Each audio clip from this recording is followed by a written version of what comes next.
Ethan Parker was a struggling author who had recently moved into a dilapidated apartment in the city's old quarter. It was cheap, but the walls were thin. The radiator rattled like chains, and the electricity flickered at the worst moments. Still, Ethan believed it was perfect for focusing on his latest project. A psychological thriller about a man whose mind unraveled while being watched by an unseen force. One stormy night, while tapping away on his ancient typewriter, the power went out. With nothing else to do, he pulled out the old CRT television he'd found in the building's basement. It was a relic, complete with rabbit ear antennas. He plugged it in, and to his surprise, it crackled to life, though the screen only displayed static.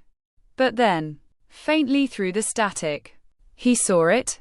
A shadowy figure standing in a nondescript room. Motionless. Ethan leaned forward, wondering if his eyes were playing tricks on him.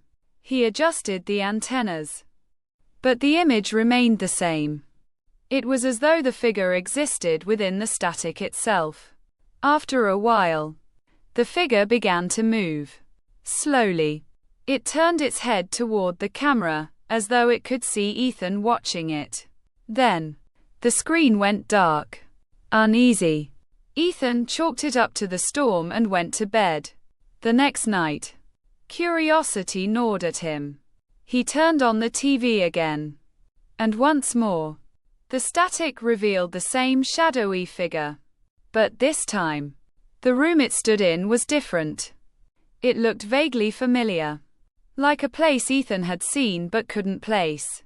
The figure moved closer to the screen, and for a moment, Ethan thought he saw its face. His face. The screen blacked out again.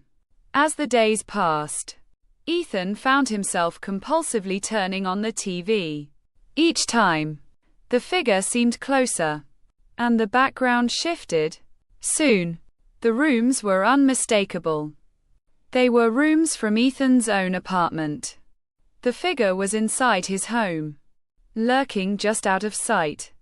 Panicked, Ethan tried to get rid of the TV.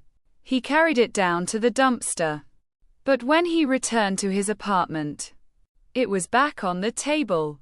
Static hissing. Desperation drove him to smash the screen with a hammer. But instead of breaking, the glass rippled like water. And a voice whispered, "You can't run from yourself." Ethan's reflection stared back at him from the rippling glass. It wasn't quite his reflection, though. The other Ethan smirked with a malevolence that didn't belong to him. From that moment on, the TV never turned off. Ethan began to see the shadowy figure everywhere. In mirrors. In the corners of his vision. In the static on his phone screen. His apartment felt suffocating. The walls closing in. He stopped writing. Stopped eating. Stopped sleeping. One evening, after days of torment, the static erupted with an ear-splitting screech. Ethan stumbled to the TV, hands covering his ears. The screen showed his apartment, but not as it was. It was dark, decayed, filled with flickering shadows. The figure stood in the center of the room, beckoning him with an outstretched hand. Ethan reached out instinctively, and the glass swallowed his hand. Cold, wet, and alive, it pulled him forward. He screamed, but there was no one to hear. He fell into the static, his body dissolving into particles of white noise. The next morning, the TV was gone. The apartment sat empty, save for Ethan's typewriter, which had a single sentence typed on the page. The watcher has found its host. Somewhere, in the static of an old television, a shadowy figure stood waiting.